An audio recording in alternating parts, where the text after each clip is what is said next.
Good evening, everybody. Welcome into another edition of a Tee to Green Winter Rules podcast presented by our friends at GolfDojo. Two great locations, Transit Road, Niagara Falls Boulevard, and about to be a third location in the Southtown. So we're happy to be having them on board again as our partners to bring you this Winter Rules podcast all throughout the fall and the winter. MyGolfDojo.com for more information. And Jeff Meadis, we're getting closer and closer to the new location opening in the Southtowns.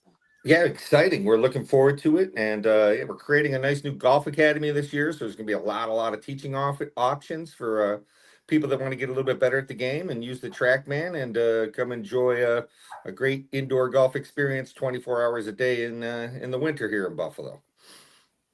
Looking forward to that. You can also get a lesson with Jeff, Jeff at mygolfdojo.com. If you want to work on your game, get it ready even for next year. You can do that over the winter. Looking forward to that. But anyway, we're looking forward to being here with you on another edition of our Winter Rules podcast. I'm Brian Koziel, PGA Pro Jeff Meadis. You just heard from him.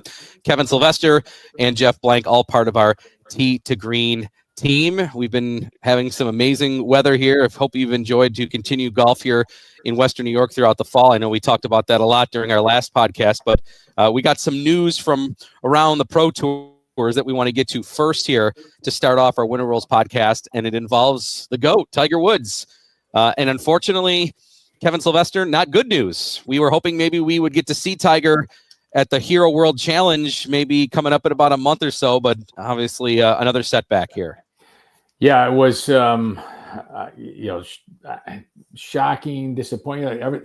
You hadn't heard about anything in a while, right? And then all of a sudden, you get that press release, which I think we can put up there, right? And like you see the statement come, and there it is, right? You know, with the three triangles there. I don't know if those are tiger claws. I think that's what they're supposed to be. I think it makes a W too, right? Yes, it does. Yeah, okay. And about having back surgery once again, and that is, first of all, like on the human side of things, right? How much pain has this guy dealt with, right? Physically, I tweaked my back last Friday playing golf. Didn't stop me from playing on Sunday. But I just, and just how comfortable it can be, and most golfers and most everybody watching or listening to this is probably had a sore back from golf every now and then. And this is a guy who is in unbelievable shape, and his body's failing him. And it's just in recent years, it's been seemingly one thing after another. And yeah, here we go. It's an eye chart. It's an eye chart, but I think it tells the story. Well, that's why I put my glasses on so I can read all those things. I mean, my goodness, when you have that many things, the 7 on the back there, we've had shoulder, we've had neck, we've had ankle. I mean, just unfortunate that history, and we call him the greatest of all time, but I think injuries have robbed us of history when it comes to Tiger, because I think he would have surpassed Jack in majors if it weren't for all these injuries. Yeah, he's had an unfortunate, and he's also worked so very hard and put so much strain and stress on his body the way he trains. And, he's getting that age. We're all at that age where it catches up to you. And you got to wonder at what point does he keep pushing through and keep trying to stay in the level of fitness and the level of compete to play it at the highest level. At some point, it feels like you just want to become a ceremonial golfer and enjoy life a little bit more, and not constantly rehab yourself. I don't know, but that's who he is. Wonder, you think, guys? I mean, that's Tiger, right? I mean, I think this guy is the mentally tough. He's the toughest mentally of any athlete we've seen, I think, to be able to come back from all of those injuries. The mental thing that it takes to win in golf, I just think he's been the toughest to do it. And he won a U.S. Open with a broken leg, right? I mean, playing 18 holes with that. I mean, that's it's just incredible. Most people would have quit, but there's no quitting this guy. So, but at what point, like he hasn't been competitive for a while either, right? And this kind of rehab, at some point, realism sets in. You can be the best competitor in the world, and if your body is not going to let you compete at that level, then at some point, maybe prepare for the senior tour and ride a cart around and stuff like that. But yeah. I think that's what he has left, Jeff Blank. I think it's PGA Tour champions. I think he'll want to tee it up again in Augusta, but I don't think he'll be able to compete. And I say that, like, how can we doubt this guy? But I'm just been wrong every time. Right? Yes. So to me, I think he'll play PGA Tour champions and play the Masters. Yeah, I'll add to that. Obviously, 18 majors was his goal, kind of growing up. He had the picture of Jack Nicklaus on his wall, stuff like that. But 19 was his goal. 19 would have been his goal. Yes, I just think he has a different set of goals than maybe the public kind of puts on him. I think when you think about Rory McIlroy, he completed the Grand Slam, and then it was kind of like, what's next? Tiger's always been that guy that sets his own internal goals. Yes, he had 19 majors on his mind, but I go back to the Scotty Scheffler quote playing with him that he was out of a tournament, still grinding every single shot. I just feel like he has a different motivation maybe than maybe what the press and the public puts on him of, okay, you're never going to win again. Why are you trying to do this? Just wait till the Champions Tour. I think he just has a different mindset around what success looks like. Well, I think every golfer, a competitive golfer, grinds on every shot. I don't know of any player that's competing that quits on too many. I mean, you can lose your focus, but I think, are you shaking your head, Kev? You're probably right. Yes, I guess I'm thinking of myself. Yeah, because you've been out there with these guys and watch them quit sometimes, which is, maybe not give their best effort on every shot. I don't want to say quit, but I just think there's some guys who know they don't have it. And if they don't have it, they don't have the ability to manufacture a score like Tiger could to make the cut to get to the weekend. That's what I would disagree a little bit and say, you do see people quit in the sense that if there's a weather delay at the end of their Friday round and they're not going to make the cut, they withdraw. Isn't that quitting? Yeah, in a sense. I don't think Tiger would do that. I don't think we're talking. Yeah, I don't think we're talking about that. I think we're talking about, hey, you've got 3 holes to go. You're mailing it in. Yeah, you're going to finish. I'll say this: all the professional golfers, they finish out of respect for the tournament, the competition, the field, those sort of things. But when they know it's done, they go on cruise control just to finish. Tiger never did that. The cut streak statistic that Tiger has is one of the most impressive Tiger stats that I think that he owns.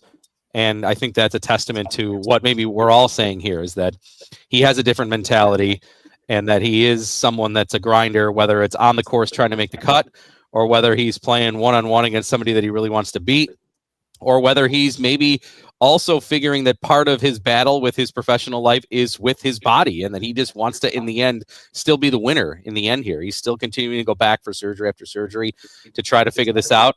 And I'll throw this out here too. I mean, he also, let's face it, is the face and has a huge monetary stake in TGL. And if he can get himself healthy to participate in that, I think that he knows that his participation in that is something that can also boost the league quite a bit. And I think he wants to be healthy for that. So beyond the fact that I think he, of course, wants to play in the Masters and maybe at some point even another tournament or two along the way, I think him being healthy for that TGL is important to him, because I think he's put a lot of time and effort and money into that event into that, this, I guess you'd call it, series. And I think he wants it to be a success, and he knows that he can be a big part of it making a success. Well, look at us. We're still talking about him. And we're talking about a back surgery. Yeah. And it's his 7th one, and we're getting together to discuss it. So he has driven golf and golf conversation for, I don't know, how many years is it now? 30. So I think you might have nailed it, Brian. Maybe TGL is where we see him until maybe the Champions Tour. Maybe the PGA Tour life, maybe Augusta here and there, but maybe TGL is going to be where we actually see him. He doesn't have to walk the course, stuff like that. Interesting. Yeah, I think he wants to participate in that for sure. I mean, it's fun.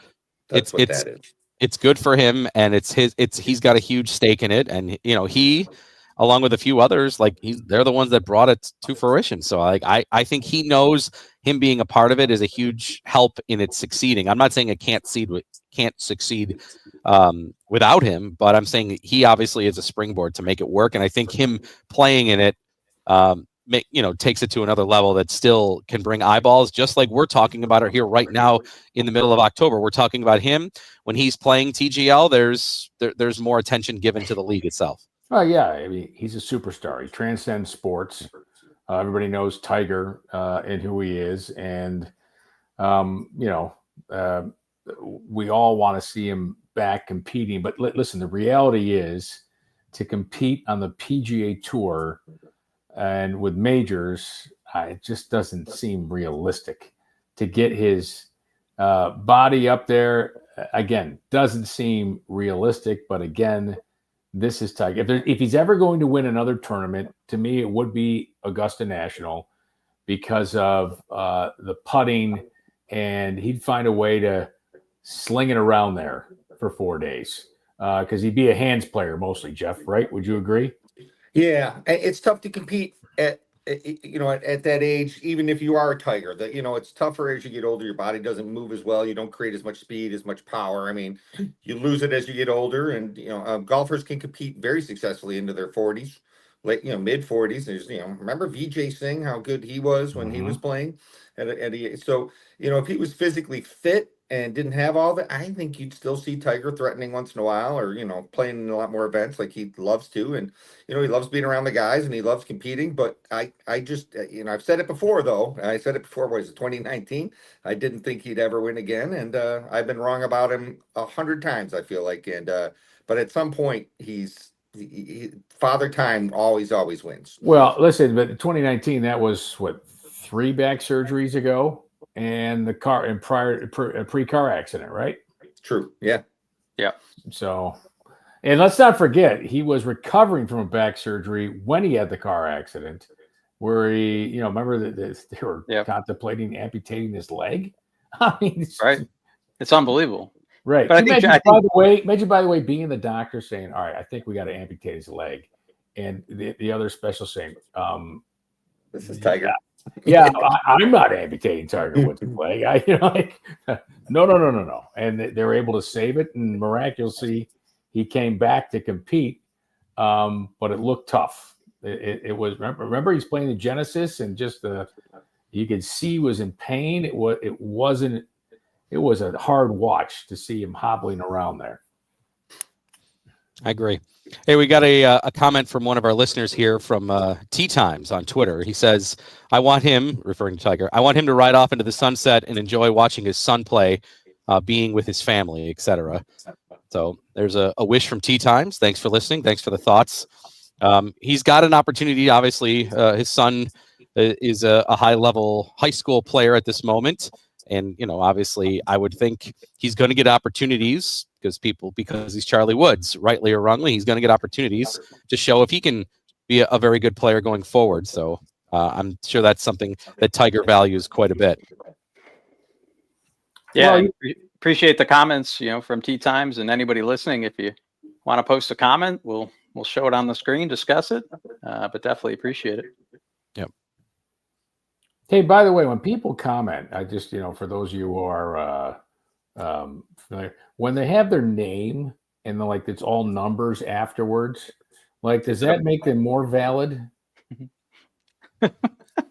I'm just curious. I would say probably not. Okay, because I got called a clown by somebody, so I was. Oh, that was me.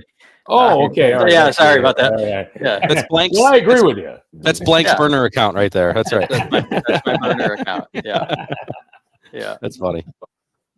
Oh well, there's a piece of that too. Does he want to switch roles to being more of the mentor to Charlie? I'm sure he has been his whole life. Obviously, he's been involved. Riding off into the sunset. Do we want to? How are we going to remember Tiger? I don't know. I feel like at this point, if he played once a year at the Masters, or maybe if he played, I don't know, 1 or 2 other times, maybe he plays in that hero event where he's the host, and it's in, what is it, in Bermuda or the Bahamas? That's such a that's an easier course to walk, that sort of thing. I don't think our long-term opinion of Tiger maybe changes that much, even if he plays in those and finishes, if he finishes 19th out of 20th in the Hero, or if he plays at Augusta and maybe doesn't make the cut that often. Like, I don't think our opinions are going to change of what we think about him and in terms of his legacy in the golf. And I would say, doubling on what Jeff said, anything from a success standpoint is going to be lightning in a bottle for him. It's going to be one tournament, random. It's not going to be consistent play. When you look at the last 50 rounds that he's played prior, obviously, to this surgery, he hasn't gained strokes in any major category across the board. So, I mean, to think that consistently he's going to compete, whether it's, a few tournaments a month, I don't think that's realistic. I think it's like Jeff said, you might catch a Masters tournament where he can finish top 10, but I think that's going to be the extent of it. It's all speculation too, because we don't know what's going to come out of this surgery, right? Because this surgery, you don't know how they're fused. It's going to limit mobility. It's going to do a lot of things, and then there's recovery. So, we don't know anything until he starts to heal anyway. To the comment that we received there, would you guys? I mean, if Tiger never plays again, would you be okay with that? I'd be fine with it. Yeah, I'd like to see him out and about. I'd like to see him at the Masters. I'd like to, see him on the first tee there, and want to see him captaining a Ryder Cup team. Yeah, something like that. That'd be great. Yeah. I mean, when you say never, are you talking like on the PGA Tour? Like, I'd like to see him in TGL, maybe do some of those night matches, even though they are kind of hit or miss. But to see him around the game, still swinging a club in some aspect, would be fantastic. Well, he's always going to be around the game. I mean, he's got so many business ventures in the game. I don't think there's any question about that. But as far as competing, I mean, that's certainly possible. Like, he may not be able to, because the point Jeff made. I'm rooting for him to play the Champions Tour because it gives the Champions Tour is too, by the way. Yes, the Champions Tour and all their stops would love life if that happened. But I'm rooting for it because there's a whole nother set of golfers that we gained COVID that are very, very much obsessed with golf right now, that are into golf, that didn't really get to enjoy Tiger during his heyday. And I'm not saying that obviously we're going to see the quote return to glory, but the fact that they would get to see Tiger play golf and maybe have the opportunity even to attend an event and get to see him in person, like, that's something special. I mean, I'll always say, when I remember following Tiger around at tournaments, like, it's a pretty unique experience. Like, there's not too many people on earth that walk by you that have that like aura and that presence.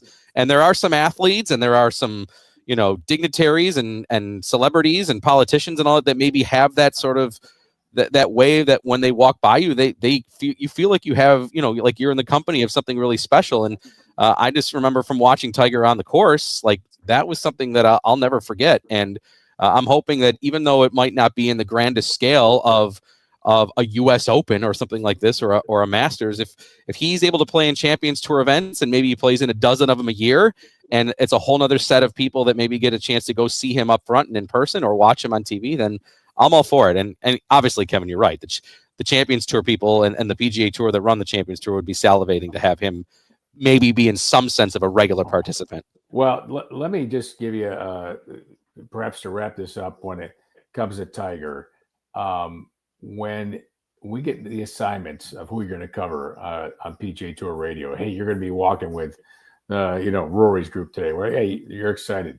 When and the few times, because I was, a junior, always like, Mark Carnival, God rest his soul, would always get Tiger, or Freddie Albers would get Tiger, right? The veterans would be out there with him, and Tiger was familiar with him. But I got him maybe a handful of times when he was playing. Might have been less than a handful, but when I got him, I was like, whoa, I got the big cat today. Like, it is different. To your point, it's different.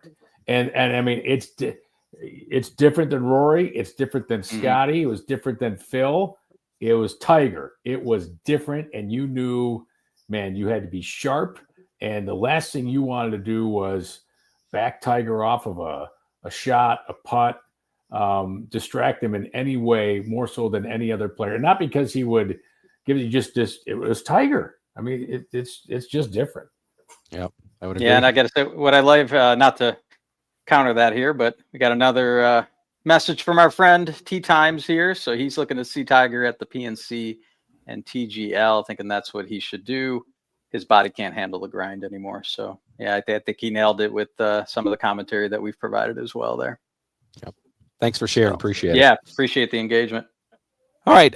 Next here on our Winter Rules podcast presented by Golf Dojo, we're going to move on and talk about, there are some live rumors out there.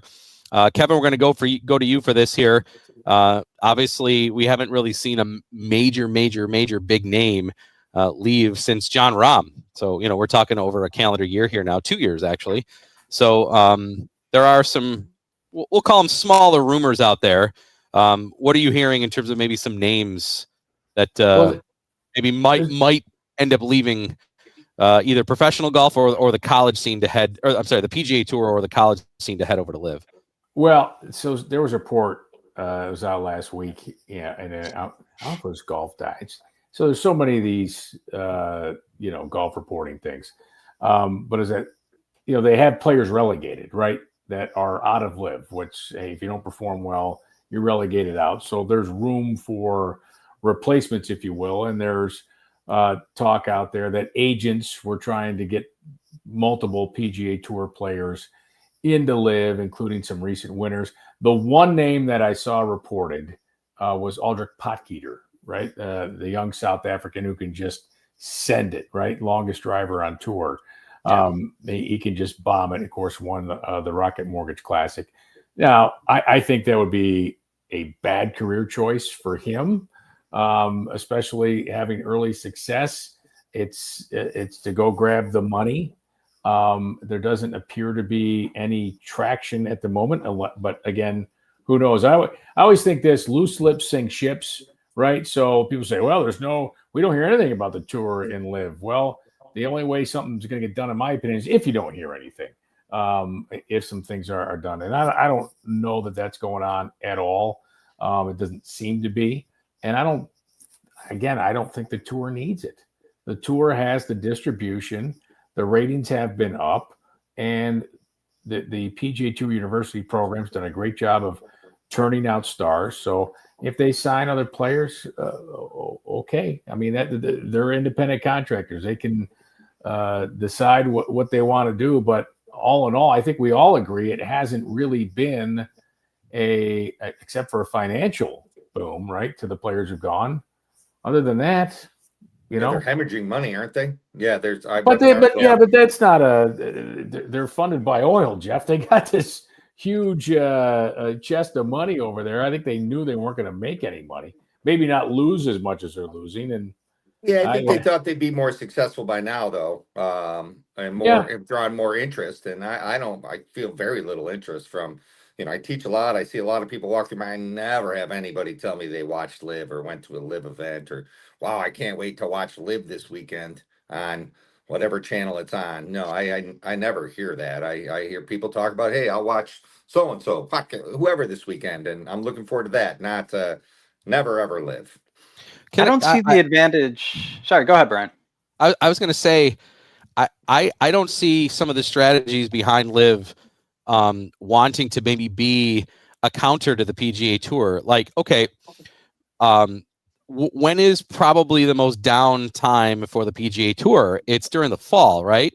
So there are no live events in the fall. Like, I guess if you are going to golf, minded areas, like, why not have a live event in the fall? I know that obviously, going against the NFL in the United States is probably not the best idea of any other league, but in general, they're promoting themselves as a global tour, and there aren't regular PGA Tour events that maybe are drawing the kind of eyeballs that there is come winter and spring and summer. So I just think if I was going to maybe say, hey, what are some ways we can maybe find ourselves a little bit more attention? Like, why aren't they playing now? I guess this is probably the quietest time for the PGA Tour. Like, why wouldn't you have some tournaments at this time and try to get it around the world a little bit more too during this time too, when maybe it's an opportunity for some of these guys to where they aren't traveling as much. They can do it now. They were playing some live events opposite some big time PGA Tour events, and I just feel like you're not necessarily picking the best weeks, I guess, for me. I mean, if I was going to want to really tune in, if I'm just a golf fan, I like to watch golf and I want to watch John Rahm play or Bryson DeChambeau play. If there was golf maybe next weekend, hey, the Bills aren't even playing. Like, hey, is there a golf tournament I can watch? Like, what, could there be a live thing for me? I don't know. Not there. So I don't know. I mean, it's one minor thing, but I just sometimes they're Yeah, you compete against football, playoff basketball, hockey. I mean, every other sport. This is the peak season for all the other sports. I feel that's why it's just a hard endeavor. They're the 800-pound gorilla in the room, the PGA Tour. You don't grow up dreaming of going to live. You grow up dreaming of playing on the PGA Tour. Look at the 25 guys from Corn Ferry. They just achieved a dream in their life to qualify for the PGA Tour. Yeah. And no one dreams about going and playing for live. What I don't get is the younger players still, and maybe it's me not knowing the model very well of live, other than securing the bag, right? You get your money like a pot getter. You go into live, you can be relegated. Like, look at Mito Pereira. He was just relegated from live. What does he do next? I mean, I guess he can go to the DP World Tour, so right? Well, we just had was it Ogletree?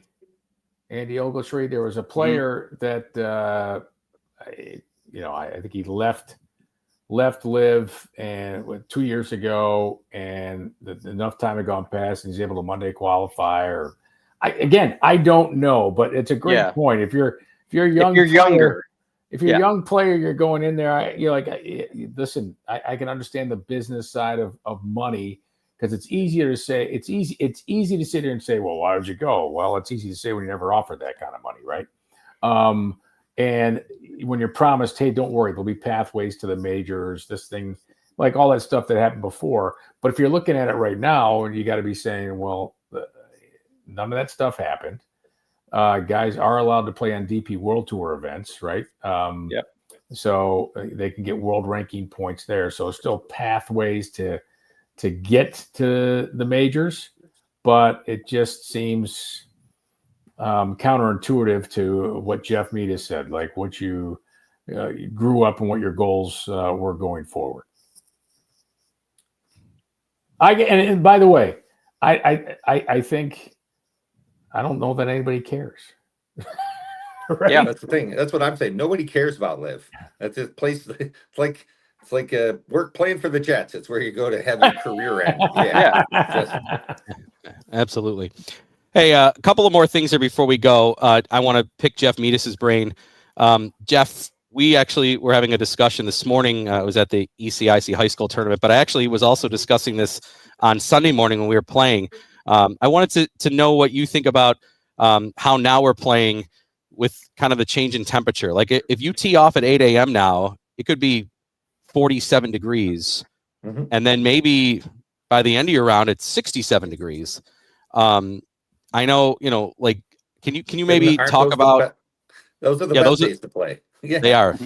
Can you maybe talk about what adjustment, if any, the distance, the ball flight, like all that's going to do maybe when you're first teeing off, because obviously now we have cooler nights and cooler mornings. Like, should I have to worry about that enough? Is that just exaggerated? Am I not good enough where it wouldn't even matter? Like teeing off and hitting a shot when it's 47 degrees at 8 a.m. versus maybe, when you're wrapping up your round and you're hitting the same distance shot. Like, is that something that I should be worrying about?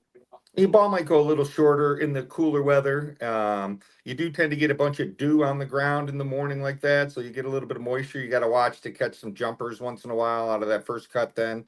And the greens will tend to be a little slower. And the only other thing really is make sure your body gets warmed up, because that's when it's really important to get your pre-round routine going and really get your body warm, and maybe wear an extra layer, because you can always peel it off, because if you get cold and stiff out there, you don't move as well maybe. But I don't think there's a big difference. It's the dew and on the greens and stuff like that does affect it, and you'll notice it as you play. It'll fade, and especially if you're walking, you get a feel for what's going on the turf around you. But I don't think it's too big of a deal. Once it starts getting a little colder than that, then you start to think about some other things, keeping your hands warm, keeping your golf balls warm, which sounds silly. That may be an old stereotype, but I know I like to keep my golf balls if I'm playing in real cold weather, I throw one of those hot hands in where I keep my golf balls just to keep them a little bit warmer. So I feel they compress a little bit better. And science might tell me different on the guys from Titleist or TaylorMade or Callaway. Callaway especially would tell me different about the golf balls, but because there's very little perceptible distance or difference in the temperature, but there is a difference. Jeff, I know you want to jump in because you love I do, stuff. yes, because you actually brought up something that somebody had asked me, and I didn't know the rule. So you can warm your golf balls in a bag. That's not illegal. We'll say that. Maybe that's a question. No. Okay. There's a question that it was posed to me. I'm like, actually don't know if that is technically illegal to do that. If it is, I've broken a lot of rules over the years. We're gonna have to go back in time and disqualify Jeff from some tournaments. And those checks back. Yeah. The second part is you lose about 2 yards of distance for every 10 degrees. So if you've established your distances at, say, 75 degrees or 80 degrees, you can expect every 10 degrees less, you'll lose about 2 yards. Wow, I played the other day at 20 degree temperature. 2 yards. Okay. And I think that's more air. That has to do more with the air than the golf ball for the most part. But yeah. So the density of the air, yeah. Yes. Mm-hmm. Well, good. That gives me a built-in excuse, Kevin, now when I go to play these early rounds. I've got another one. Yes. I didn't stretch. I didn't warm up. It's 8 a.m. It's cold. I always use the layer excuse, too. Like, I have 3 layers on. So that's also why that shot didn't go exactly where I want to. So that's when you're a good player, when you have more excuses. Yeah. Yes. There must be a negative wind chill out here today. Positive mindset. That's right. Hey, before we go here on our Winter Rules podcast, I want to give a shout out. I mentioned earlier I was at the Erie County High School Public Championship today. By the way, Kevin, kudos to your home course, Lancaster Country Club, Mike Szabo and his crew. The course was incredible today. The layout was perfect. It was a great challenge with us rewarding our best players. So thank you to Lancaster for hosting 78 high school golfers and their coaches today. So thank you for that. Oh, you're welcome. It was all me. No, yes. You know what? Yes. They Craig Blackburn and the grounds crew. I mean, we talked last was it about 2 or 3 weeks ago, how they just aerated. And the course, you couldn't tell, right? I mean, the course is unbelievable. Perfect grass throwing weather this time of year. It looks great. It pops right now. It was it's really awesome. nice. And congratulations to your son on his fine play today, Brian. Yep. Yeah, he shot a 75 today. He's been working hard. I know, working with you, and he finished solo 5th today. So that was great. Awesome. Awesome. Yeah, Podrick Schamberger from Lakeshore shot a 73 to win by 1 over 3 other players. I'll read the names. Why not? Ryan Costanzo from Williamsville North, Braden Lee from Star Point, John Kladke from Lancaster, and then, Jack Koziel, 5th from Williamsville East with a 75. The team championship was also held at the same time, and it was the large school champion Star Point and the small school champion Iroquois playing, and Star Point ended up winning. So kudos to the Star Point squad and the Iroquois squad for great seasons. And that officially wraps up the high school golf season here in the ECIC Erie County League. Then let's mention Cole Jones, son of East Aurora Country Club. He's in Monsignor Martin for St. Mary's. Yep. Yes, he shot 73 today at Wanaka to win the Monsignor Martin Championship. He wins a lot of tournaments. Man. He's good. Yeah. Good job, Cole. Way to go. Yeah, that's Duster great. Challenge participant. Yes. Did he win it 1 year? He's definitely come close. He's come close. I think he did win it 1 year. I think he did. We have to go back and look through the records. Kevin, we're on year 9. He won it 2 years ago, didn't he? I think so. I think you're right. Yeah. We're gonna have to create a Stanley Cup, and we'll engrave all the names on it. Yeah, this year will be year 10. Well, that's the only way it's coming to Buffalo, Blank. Oh, come on! Do we even want to ask Brian about that? Is it over, Brian? 0-3? No. Bless you, Brian. It's the perfect time to wrap up the show here. Yeah, that's right. That's right. That's fantastic. Jeff, meet us real fast here. MyGolfDojo.com. What's information can people get there and set up lessons with you, or just maybe on a rainy day here upcoming in the fall here? How do they book their indoor time at Dojo? Yeah, it's real easy if you want a lesson or if you want to get some time. It's a great place. Big bass, TrackMan simulators, nice TV, surround sound. It's a BYO facility, so come on in, bring some food, play some golf courses, enjoy some time with your friends and family indoors, and or work on your game and get better, because this is a great time of year to set some goals and get ready for next season. All right, mygolfdojo.com to do that. Thanks, everybody, for listening and tuning in. If you joined us live on X or on Instagram at TDG Buffalo, or later on here on our YouTube page or on our replay, we appreciate you being with us here. Make sure you're following us on our social media handles, and let's hope for more good weather here in Western New York so we can keep playing. For Jeff Blank, Kevin Sylvester, PGA Pro Jeff Meadis, I'm Brian Koziel. Thanks for listening to another edition of our Winter Rules Tee to Green podcast presented by Golf Dojo.